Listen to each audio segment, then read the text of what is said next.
To have that, and for the first time, I'm just going to kind of break the fourth wall here. I don't have my booking sheet, so we're going to have fun. That's okay. So we're going to have fun together, and really good morning. Happy Tuesday to you. Thanks for joining the show. Oh, thank you so much for having me. I love being here, so thank you. Well, it's really an exciting couple of weeks and really just an exciting month all the way around. I know that there's some citywide recognition that's getting ready to happen. I know with the mayor, and I know the festival's coming up as well. But where should we start on this? Let's kind of dive right in here. Yeah, well, we can start with yesterday was the official first day of Hispanic Heritage Month. Cool. And it goes from September 15th to October 15th. Kind of a weird time, but that's usually when some of our Hispanic countries, when their Independence Day starts, so hence why it starts in the middle of the month.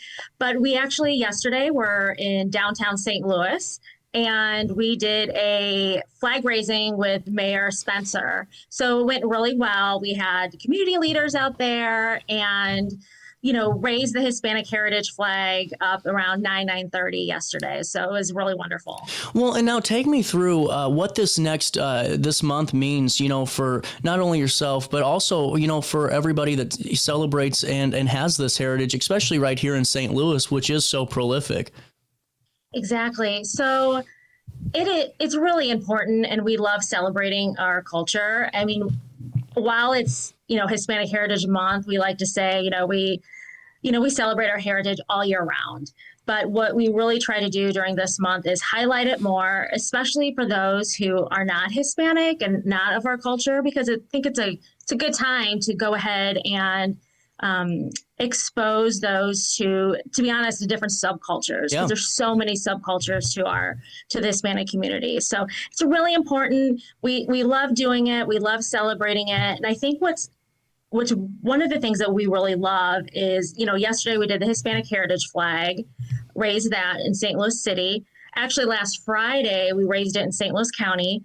And the Hispanic Heritage flag actually is something that we created about 2 years ago here in St. Louis. Wow. By a local artist, Jose Garza. At the time, the city of St. Louis was willing to put up a flag for Hispanic Heritage Month, but as we were looking around, there was no flag. What? So I know, it's crazy. So with support from Regional Arts Commission, we were able to put together some focus groups, and we came out with a flag. So last week and yesterday in this greater St. Louis area, we raised it, and we look forward to raising it actually across the country. And usually in Illinois, it gets raised in Fairmont City also. Oh, wow. And rightfully so. And before we go any further, can I ask you a little bit about the design of the flag, just for folks that maybe aren't too familiar with it? Yeah, so it is, it represents prosperity. It represents, family, roots, things like that. One thing, and it's got a pyramid looking mountain design through the middle. And what's great about that, and that signifies the mountains that go from South America all the way up to the Rockies, and how we're all connected. Cool. One way or the other, South America, North America. So there's a lot of significance behind it. It's a beautiful flag. Jose Garza, who designed it, is an educator himself at the Kemper Museum at WashU, and he did a great job. Well, and honestly, I just think it's such a really good thing to talk about. And I think it's so fascinating to talk about it here in St. Louis, because it's a melting pot of so many great cultures.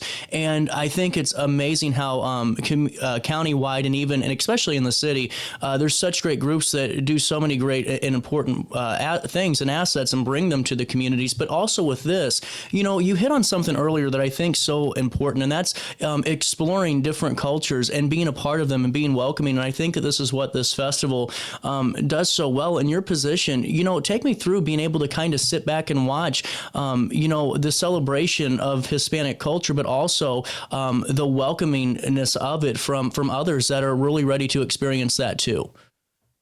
I actually grew up in the 80s here in St. Louis. So growing up, our community was so small and so tiny. You knew other Spanish-speaking families. You knew everybody because there were only so many. And as I've gotten older and time's gone by, more and more Hispanic families have moved here, be it, most of the time it's because of jobs.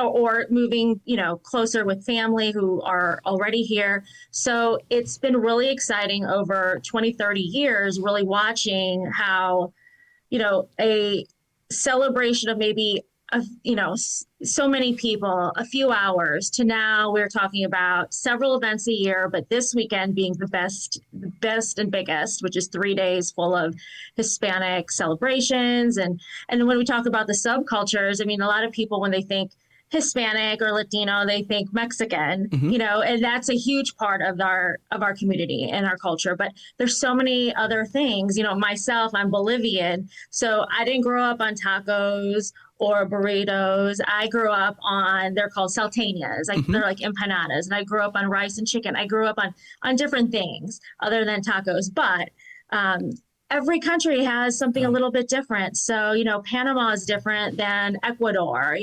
Every country has, something different, something, to offer that's different. I just think it's really cool that there's just having everybody come together and offer their culture up and really experience that for the greater public. I think it's really cool, and to have that really immersive experience is what really ties this all together. And I want to talk about the festival, but I want to wrap up with that because this is really important too.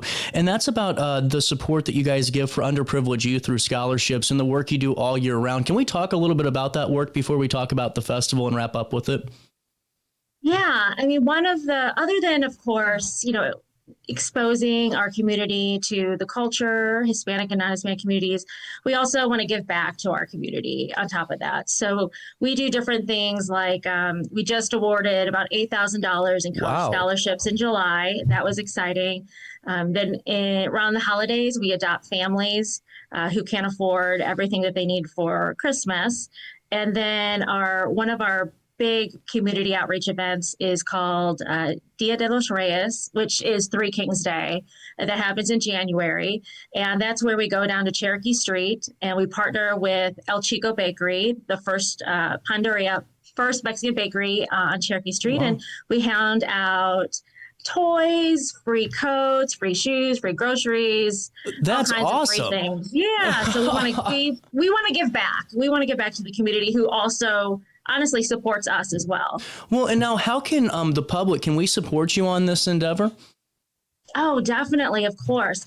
We always suggest going to our website, HispanicFestivalSTL.com. I mean, our events are listed there. There's ways to contact us there, but we're always looking for volunteers. That's probably our number one thing, other than funding, of course. But, manpower is just as important as funding. And if people have, a few hours to spare, we'll take it. We'll take it this weekend also. So, yes. Absolutely. And honestly, I wanted to ask that so we can link it in the article and maybe we can get a few more folks in Illinois to join your wonderful organization and be a part of it. Now, getting into this event, take me through the nuts and bolts of these 3 days of fun, September 19th through the 21st.